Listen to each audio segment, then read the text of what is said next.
গত 10 তারিখ পররাষ্ট্রনীতির সংস্কার নিয়ে আমার করা একটা এপিসোডের পর অনেকে অনুরোধ করেছেন যেন আমি ভারতের সাথে বাংলাদেশের কূটনৈতিক সম্পর্কের ভবিষ্যৎ এবং আমাদের করণীয় নিয়ে ভিডিও করি। আপনারা জানেন আমার গুরু খলিল ভাই, উনিও আমাকে ইমেলে তার যে মতামত জানাইছেন সেইখানেও তিনি বলছিলেন যে ভারতের সাথে কূটনৈতিক সম্পর্ক নিয়ে আমি সেইখানে কথা বলি নাই আগের এপিসোডে। ভারতের কূটনীতি বোঝা কোনো জটিল বিষয় না, কিন্তু আমার বুবু কাটাল রানী হাসিনা এই সহজ বিষয়টাকে আমাদের কাছে জটিল করে তোলার চেষ্টা করেছেন। অবশ্যই এটা ভারতেরই বুদ্ধি। তিনি নাকি ভারতকে যা দিছেন তা তারা সারা জীবন মনে রাখবে, তাই না? হ্যাঁ, দেখেছেন তো কি দিছে আর আমরা কি পাইছি তা আজকে দেখব।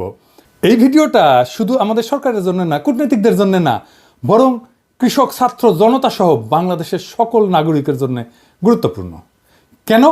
কারণ আমাদের একমাত্র শত্রু হইল ভারত। জি না, আমরা একা তাকে শত্রু জ্ঞান করি না, তারাও আমাদের শত্রু বলেই মনে করে। এই শত্রু খেলা তারাই শুরু করেছে, আমরা শুরু করি নাই। এটা আমার অনুমান না, আজকে প্রমাণ করব এবং সবাইরে জানাবো প্রমাণ সহকারে। না হইলে বিপ্লবকে ব্যর্থ করার যেসব চেষ্টা ভারত